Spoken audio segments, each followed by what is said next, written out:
Back with a new reel, and my today's reel is about the recent situation of Pakistan. यदि मैं पाकिस्तान की recent situation की बात करूँ तो काफी complicated situation है और इसके लिए पाकिस्तान खुद जिम्मेदार है। जिस तरह से पाकिस्तान अपने नेबर कंट्रीज को टारगेट करता रहता है या टेररिज्म स्प्रेड करता है, उसी का काउंटर रिएक्शन है कि एक तरफ से अफगानिस्तान पाकिस्तान पर अटैक कर रहा है, दूसरी तरफ से तालिबान पाकिस्तान पर अटैक कर रहा है। इंडिया की बात करी जाए तो ऑपरेशन सिंदूर अभी भी ऑन है, और यदि यूएसए की हम बात करें तो यूएसए जिस तरह से डिप्लोमेटिकल पर्पसेस को फुलफिल करने के लिए पाकिस्तान को यूज करना चाहता है वो हम सभी समझते हैं। तो एक तरफ कुआं और एक तरफ खाई वाली सिचुएशन है पाकिस्तान के लिए।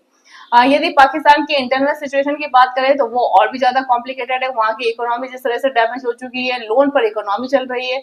वही बात यदि वहां के पॉलिटिकल सिस्टम की करें तो पॉलिटिकल सिस्टम भी वहां पर डैमेज ही हो चुका है, क्योंकि आर्मी का जिस तरह से इन्वॉल्वमेंट है वो हम सभी देख रहे हैं।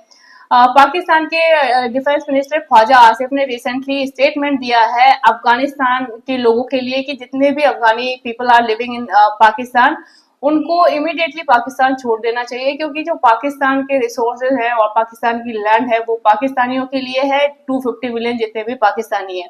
वहीं उन्होंने ये कहा है कि जो तालिबानी अटैक हुए हैं या जो अफगानिस्तान के अटैक हुए हैं, they are proxy of India. मतलब हर जगह इंडिया को ड्रैग करना एक इनका एक जनरल माइंडसेट है। हर किसी सिचुएशन में यदि ये फंसते हैं, इंडिया को टारगेट करने लग जाते हैं।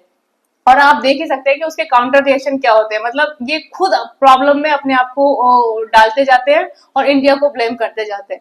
तो we can understand their mindset, और इसी के चलते वो आज इस सिचुएशन में है, क्योंकि वो हर जगह इंडिया को टारगेट करते रहते हैं। इंडिया को के साथ सपोर्ट करने की बजाय इंडिया को टारगेट करना उनका मेन मोटो है, और उसी के चलते वो जिस तरह से अपनी इकोनॉमी डैमेज कर चुके हैं, अपने पॉलिटिकल सिस्टम डैमेज कर चुके हैं, वो हम सभी समझ सकते हैं।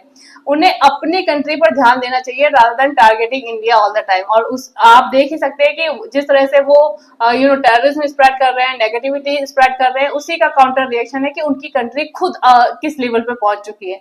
तो पहले अपनी कंट्री को सपोर्ट करें, अपनी कंट्री को संभालें rather than targeting India all the time. और इसके चलते वो खुद ही प्रॉब्लम में फंसते जा रहे हैं। That they have to realise seriously, because India अपने लेवल पे चीजों को मैनेज कर रहा है, इंडिया स्मार्टली ग्रो कर रहा है, और इंडिया आज के टाइम में पाकिस्तान से ज्यादा कंसर्न ही नहीं रखता है, क्योंकि आज की तारीख में पाकिस्तान की क्या इंपॉर्टेंस इंडिया के लिए उतनी ज्यादा है ही नहीं। Pakistan is just an neighbour country जो कि इंडिया को हमेशा ट्रबल करता रहता है। अदरवाइज पाकिस्तान का आज के टाइम में इंडिया के सामने कोई स्टैंड है ही नहीं। जिस तरह से इंडिया कॉम्पिटिटिव बेस से आगे बढ़ रहा है, इंटरनेशनल लेवल पे अपनी सिचुएशन को स्ट्रॉन्ग कर रहा है, we are far behind from all this stuff. Pakistan हर समय नैगिंग करता रहता है, इंडिया इंडिया करके जिस तरह से चीजें कर रहा है, ये चीजें उसी के लिए मिजरेबल होती जा रही हैं। They have to rethink about it. So what you say about this? Just me a thought. Bye bye. Have a nice day.